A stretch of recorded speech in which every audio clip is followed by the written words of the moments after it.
సముదాయాన్ని నిర్మించాలని మరి న్యాయవాదులు, కక్షిదారులు, జోగులాంబ గద్వాల జిల్లా ప్రజలందరూ కూడా ముక్తం కాండంతో ఖండిస్తూ మరి ఈ రోజుకి 11 రోజులు అవుతుంది దీక్షకి నిరసన చేయడం న్యాయవాదులు న్యాయంగా. మరి ఈ కార్యక్రమానికి ఈరోజు జిల్లాలోని పెద్ద ఎత్తున విద్యార్థి విభాగం బీఆర్ఎస్ పార్టీ అనుబంధ సంస్థ భారత రాష్ట్ర సమితి విద్యార్థి విభాగం నుంచి బీఆర్ఎస్పీ ఆధ్వర్యంలో ఇలా విద్యార్థులు మరి మేము కూడా న్యాయవాదులకు మరి కక్షిదారులకు మద్దతు తెలుపుతామని వారు స్వచ్ఛందంగా ఇక్కడికి వచ్చి కూర్చోవడం చాలా సంతోషకరం. మరి వారందరూ కూడా శుభాకాంక్షలు తెలియజేస్తున్నా. మరి అదేవిధంగా ఈ దీక్షలో ఉన్నటువంటి న్యాయవాదులు మరియు నాయకులు, ప్రజా సంఘాలు మరియు సీనియర్ నాయకులు నాగపూడి వెంకటరామన్న గారికి, మరి పటేల్ విష్ణువర్ధన్ రెడ్డి అన్న గారికి, మరి అధ్యక్షుడు రఘురామ్ రెడ్డి అన్న గారికి, మరి అదేవిధంగా వెంకటేశ్వర్ల అన్న గారికి, మా విద్యార్థి నాయకులు మరి వీరేష్కి, మత్తాలి, దివాకర్, మరి మాధవ్, మరి విద్యాసంఘం ఆయుష్ అందరికి కూడా మరి పేరు పేరున శుభాకాంక్షలు తెలియజేస్తున్నాం. మరి ఈ దీక్ష ఈరోజు స్వచ్ఛందంగా ఈ జిల్లాలో విద్యార్థులు కూడా ఖచ్చితంగా భవిష్యత్తులో మాకు చాలా ఇబ్బంది అవుతుంది. అనంతపురం కూటంలో కోర్టు నిర్మిస్తే ఖచ్చితంగా కూడా బీజేపీ క్యాంపులను నిర్మించాలి. ఎందుకంటే అక్కడనే కలెక్టరేట్ ఉన్నది, ఎస్పీ కార్యాలయం ఉన్నది, ఇంకోటి టౌన్కి మధ్యలో నడిబొడ్డులో ఉన్నది. కాబట్టి అన్ని పనులు కూడా చూసుకోవడానికి మాకు సానుకూలంగా ఉంటుంది, అనుకూలంగా ఉంటుంది.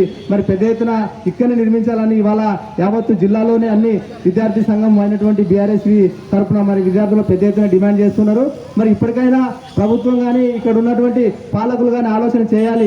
ఈరోజు సబ్బండ వర్గాలు అన్ని ప్రజా సంఘాలు కానీ పార్టీలు కానీ అన్ని కూడా ముక్త కంఠంతో మరి జిల్లా కేంద్రంలో నడిబొడ్డులోనే కోర్టు సముదాయాన్ని నిర్మించాలని ముక్త కంఠంతో మొత్తుకుంటూ ఉంటే మరి కొంతమంది కుట్రపూరితమైన పాలకులు వాళ్ళ స్వలాభ లబ్ధి కోసం వాళ్లకు ఎవరైతే అడవులకు మడుగులొప్పుతారో, ఎవరైతే అంటే రియల్ ఎస్టేట్లకి వంత పాడుతూ మరి ఈరోజు ఈ కోర్టును ఆగం చేసే పరిస్థితి ఉన్నది.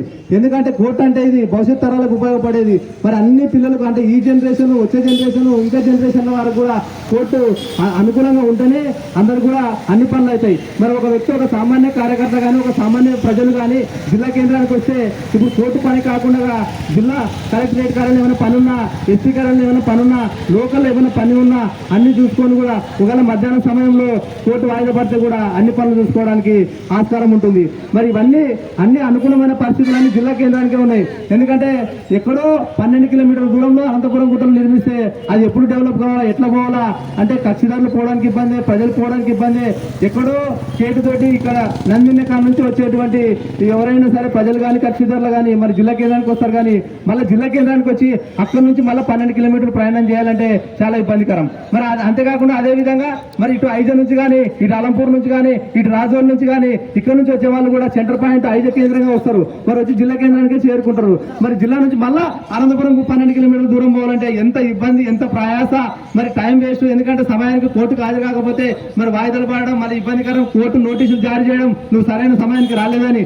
మరి ఇన్ని ఇబ్బందుల దృష్ట్యా ఈరోజు న్యాయవాదులు అందరూ కూడా ఒక దీర్ఘ దృష్టితో ఆలోచన చేసి జిల్లా కేంద్రంలోనే మరి కోర్టు ఉండాలని వాళ్ళందరూ కూడా మేధావులు ఎంతో కాలం నుంచి ఈ నడిగడ్డ ప్రాంతానికి సేవలు అందిస్తున్నటువంటి న్యాయవాదులు న్యాయంగా ఇక్కడనే ఉండాలి, ప్రజలు కూడా క్షేమంగా ఉండాలి, కక్షదారులకు కూడా న్యాయం జరగాలనే ఒక ఉద్దేశంతో మరి పెద్ద ఎత్తున కూడా నిర్మించాలని వాళ్ళు న్యాయం చేస్తా అంటే నిరసన చేస్తూ ఉంటే ఇక్కడ ఉన్న పాలకులు, కాంగ్రెస్ ప్రభుత్వంలో ఉన్నటువంటి పాలకులు కూడా ఆలోచన చేయాలి. మేము ఎవరిని నిందించడం లేదు, ఇక్కడ సమస్య తీర్చమని అడుగుతున్నాం. అంతేకాని ఎవరికో వ్యక్తిగతంగానో రాజకీయంగానో విమర్శలు చేయడం లేదు. ఎందుకంటే ప్రజలు కోరుకున్న చోట నిర్మిస్తే మీకు కూడా భవిష్యత్తు ఉంటుంది. కాంగ్రెస్ లో ఉన్న వాళ్ళు సరే, బీజేపీలో ఉన్న వాళ్ళు సరే, ఎక్కడ ఉన్న వాళ్ళు, ఏ పార్టీలో ఉన్న వాళ్ళు కూడా ప్రజల ఆమోదం ఉంటేనే కదా ప్రజానాయకుడు అయ్యేది. ప్రజలకు ఆమోదం లేకుండా నువ్వు ఒంటే దుప్పకపోతే రేపు పొద్దున నిన్ను బొందబెట్టే పరిస్థితి కూడా ఈ ప్రాంతం ప్రజలు ఖచ్చితంగా చేస్తారు. నడిగడ్డ అంటే ఒక చైతన్యం గడ్డ, మరి పోరాటాల గడ్డ. మరి ఈ పోరాటాల గడ్డలో మరి ఎప్పుడు ఏది చూసినా కూడా పోరాటంతోనే సాధించుకోవాల్సినటువంటి దౌర్భాగ్యమైన స్థితి ఇక్కడ ఉన్న పాలకులు కల్పించడం సిగ్గుచేటు.